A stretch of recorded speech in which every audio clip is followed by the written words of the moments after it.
بسم الله الرحمن الرحيم.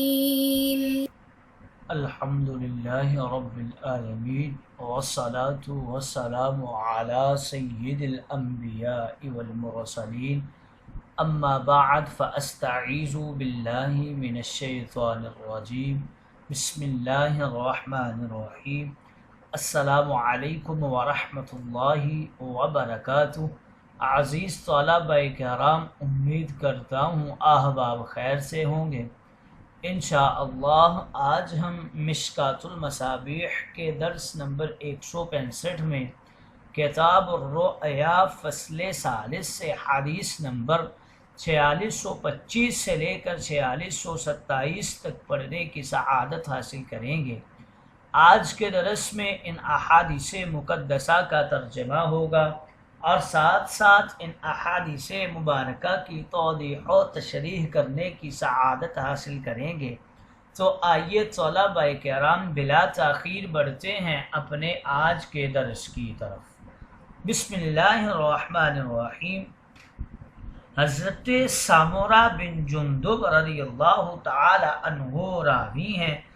عن سامورة بن جندب قال كان رسول الله صلى الله عليه وسلم مما يكثر أن يقول لأصحابه هل رأى أحد منكم من رؤيا فيقص عليه من شاء الله أن يقص وإنه قال لنا ذات غداة إنه أتاني الليلة آتياني وإنهما ابتعثاني وإنهما قالا لي انطلق وإني انطلقت معهما.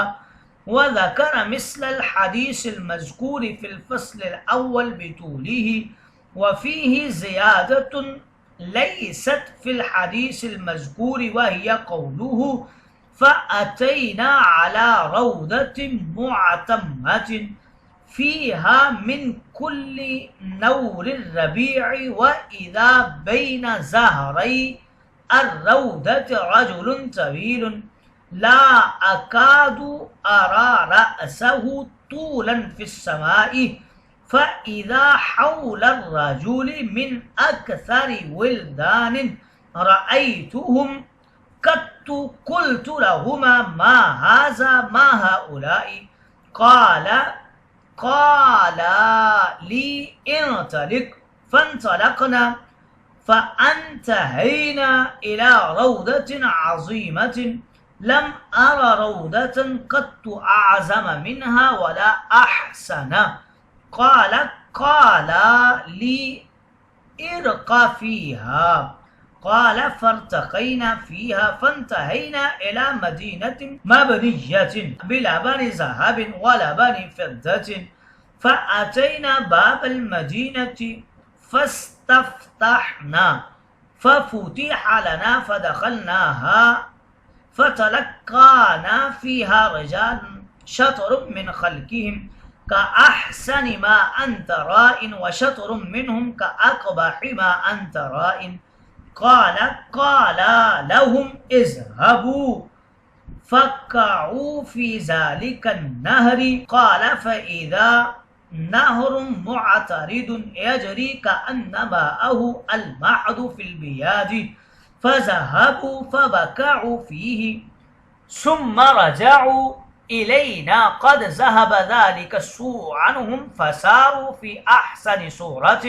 وذكر في تفسير هذه الزيادة وأما الرجل الطويل الذي في الروضة فإنه إبراهيم وأما الولدان الذين حوله فكل مولود مات على الفطرة.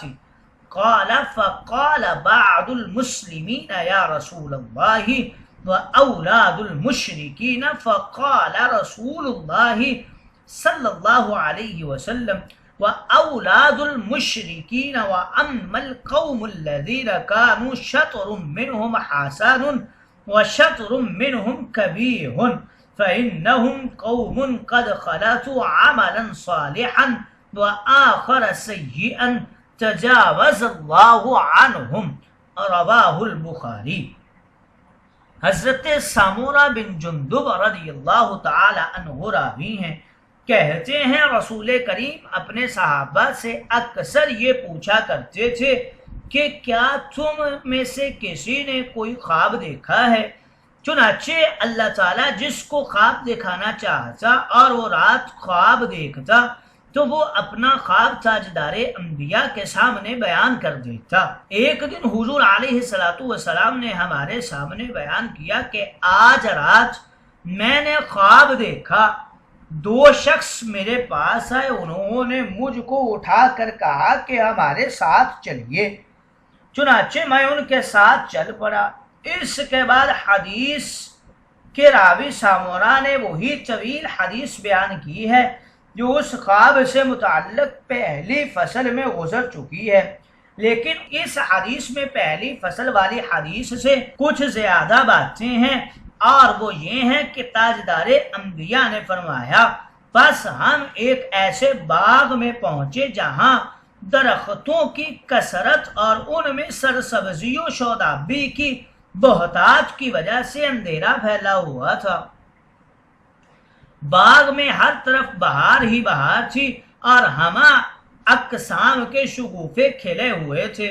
پھر اچانک کیا دیکھتا ہوں کہ باغ کے بیچوں بیچ ایک شخص کھڑے ہوئے ہیں، وہ بہت لمبے تھے، ان کا سر بھی مجھے نظر نہیں آ رہا تھا کیونکہ ان کی لمبائی تو آسمان سے باتیں کر رہی تھی۔ پھر مجھے یہ بھی نظر آیا کہ ان کے گرد بہت سے لڑکے تھے جن کو میں نے کبھی نہیں دیکھا تھا۔ میں نے ان دونوں سے پوچھا کہ یہ لمبا شخص کون ہے اور یہ لڑکے کون ہیں؟ تاجدار انبیاء نے فرمایا کہ ان دونوں نے میری بات کا جواب دینے کی بجائے مجھ سے کہا انطلق، کہ چلیے چلیے۔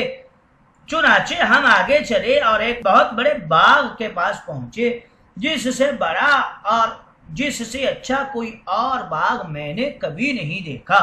تاجدار انبیاء فرماتے ہیں وہاں پہنچ کر ان دونوں نے مجھ سے کہا کہ باغ کے اندر چلیے یا اس کے درختوں پر چڑھیے۔ چنانچہ ہم چڑھے اور ایک ایسے شہر کے قریب پہنچے جو سونے اور چاندی کی اینٹوں سے بنا ہوا تھا۔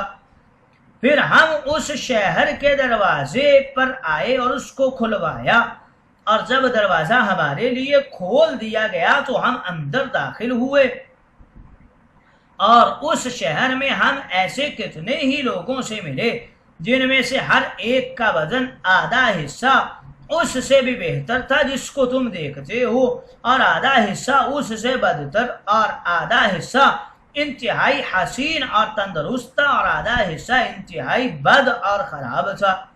تاجدار انبیاء نے فرمایا کہ ان دونوں نے ان سب سے کہا جاؤ اس نہر میں غوطہ لگاؤ۔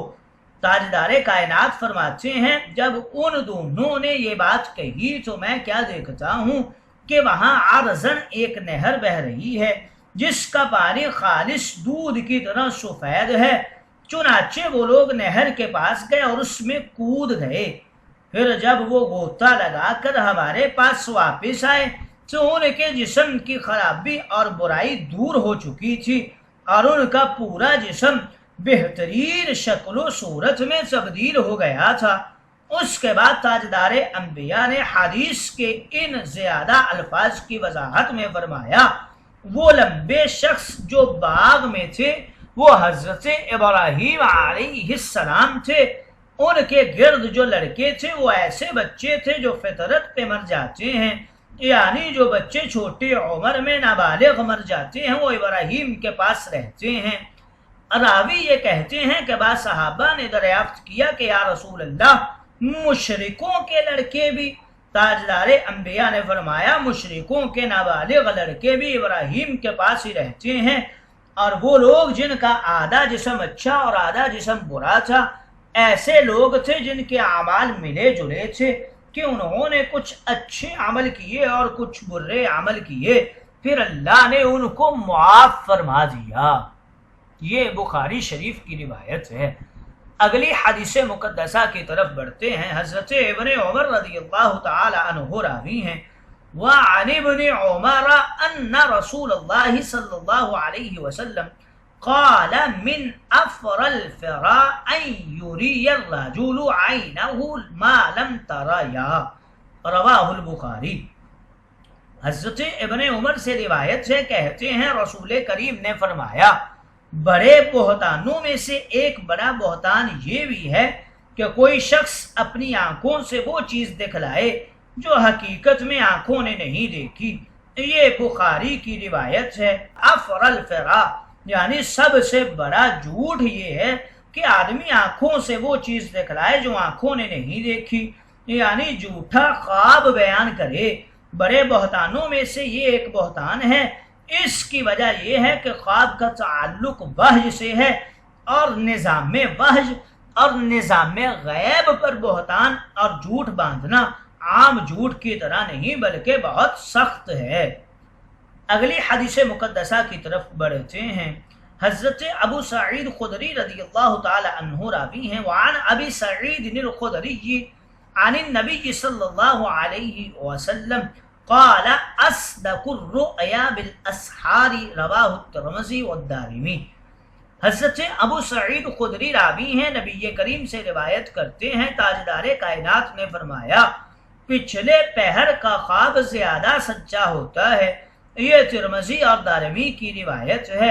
بالاسحار چونکہ رات کے آخری حصے میں پیٹ خالی ہو جاتا ہے اور اس کے پرانگزہ بخارات ختم ہو جاتے ہیں، نیز آدمی بشری آلائشوں سے دور ہو کر ملکوتی صفات پر آ جاتا ہے، اس لیے اس وقت کے خواب سب سے زیادہ سچے اور پکے ہوتے ہیں۔ گویا گزشتہ دو حدیثوں میں جھوٹا خواب بیان کرنا بہت بڑا جھوٹ ہے، اس بات کی طرف اشارہ کیا گیا، اور صبح کا خواب سچا ہوتا ہے، اس بات کی طرف بھی اشارہ کیا گیا ہے۔